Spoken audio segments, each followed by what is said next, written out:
Bon les gars, dehors il fait très moche. Du coup, on est obligé de travailler en intérieur. Alors là, je filme pas mes pieds parce que ça me fait plaisir de filmer mes pieds. Et parce qu'en face de moi, il y a un gros truc très violent. Regardez, je vais vous laisser dépasser deux petites jantes. Oh, oh, mais qu'est-ce que c'est ça? Oh, oh, oh, oh. Oh, mais dites donc! Oh, mais... Yeah, won't live in your dreams. What you tryna live for? Hey, hey, won't live in your dreams. What you tryna live for? Hey, hey, won't live in your dreams. What you tryna live for? Hey, hey, just live in your dreams. Just live in your dreams. Hey, hey. J'ai pas changé de moto, j'ai juste acheté une bonne grosse derby. Bon, c'est une Gilera, hein, mais je vais appeler ça une derby, vous allez pas être chiant. Mais j'ai acheté une bonne grosse derby à 250 balles pour la refaire, m'amuser un peu avec. Et je pense que je la revendrai à la fin de l'été. C'est vraiment juste pour le fun, quoi. Donc, je l'ai payé 250 balles. Donc c'est sûr, elle a pas une très belle tête. Je pense que vous avez remarqué. Par contre, elle a des trucs vachement cool. Comme par exemple, là, il manque le carénage arrière. Mais c'est un garde-boue avant de KTM qui a été coupé en deux. Vous voyez, garde-boue avant. Voilà, ça je trouve ça vachement stylé. Donc vu que c'est dégueulasse, je vais pas le laisser, mais c'est stylé quand même. Ou comme autre truc bien, on a un compteur qui est pété, un frein de Yamaha et un câble d'embrayage qui dépasse. Ça je trouve ça vachement classe. C'est super cool. Avec des pièces anodisées à la bombe, avec une peinture qui était extrêmement solide. Donc la moto démarre, mais elle a un petit problème. Elle a beaucoup de bugs, elle a des petits bugs. Donc je vais vous le faire entendre.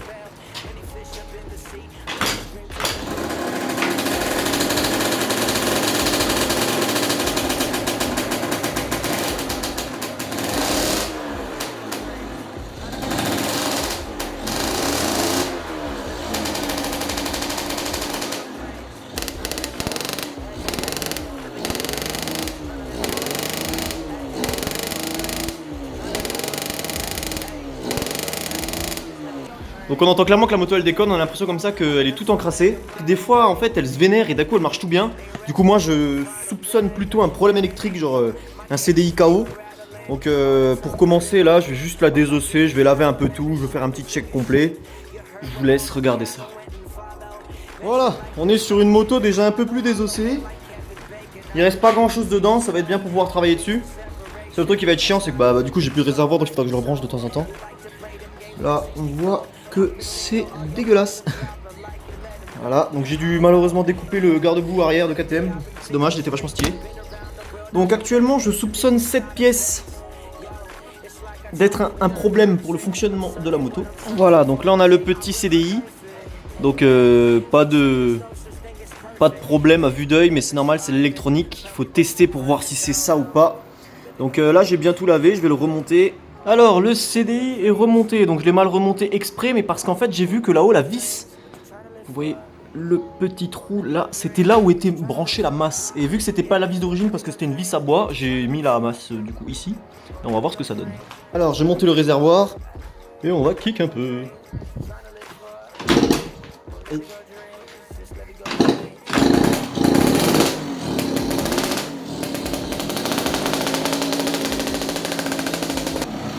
Ouais, elle paraît toujours encrassée, elle monte pas dans les tours en fait, elle fait blablabla.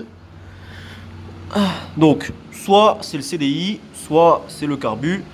Du coup, maintenant que j'ai juste regardé le CDI, parce qu'en fait je peux pas faire grand chose d'autre tant que j'en aurai pas un, on va aller regarder le petit carburateur. Voilà. Le petit carburateur. Donc il va prendre un petit bain d'essence. Ça va lui faire que du bien. C'est parti. Alors j'ai coupé une petite bouteille en deux avec de l'essence dedans. Alors je viens de démonter mon carbu et ce qui est vachement sympa c'est qu'il y a un petit gicleur qui tenait pas. Donc ça c'est plutôt cool. C'est bon signe. C'est bon, le carburateur est bien remonté, donc là je vais la démarrer, voir si ça marche, mais à mon avis ça ne changera strictement rien, d'ailleurs ça m'étonnerait énormément que ça change quelque chose.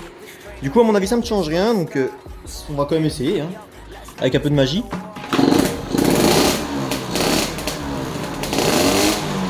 Là ça a l'air...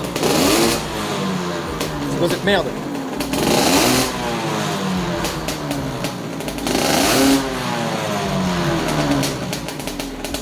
C'est quoi cette merde? C'est quoi ce bordel? Elle fonctionne. J'ai juste remis ça et ça fonctionne. En fait, ce qui est bizarre, c'est que quand j'ai démonté le carburateur, La première fois, donc vous l'avez pas vu parce que c'était il y a 2 semaines, j'ai vite fait laver les trucs, j'ai soufflé dans les gicleurs et c'est tout en fait, j'ai quasiment rien fait.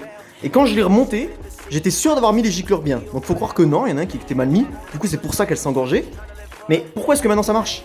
Ça n'a aucun sens, ça n'a absolument pas de sens. Mais bon du coup, vu que ça marche, on va aller faire un tour. C'est parti. Bon, par contre, j'ai pas de sel.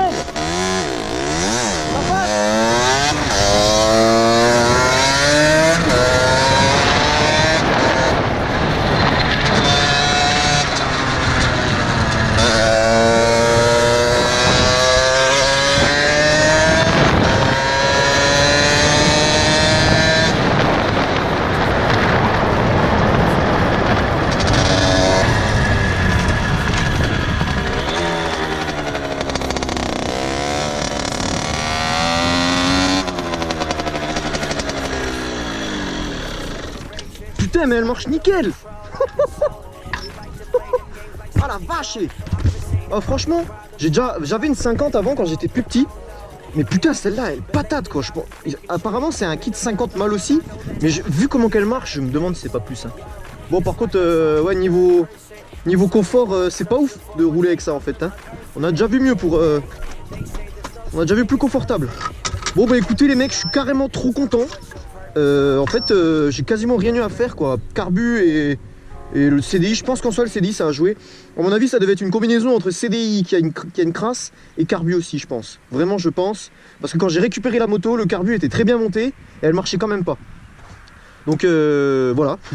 Écoutez les gars, moi je vais rentrer tout doucement. Et bah je vous dis ciao chez moi. Allez, c'est parti, on fait un petit tour parce que putain, qu'est-ce que c'est trop bien, bordel.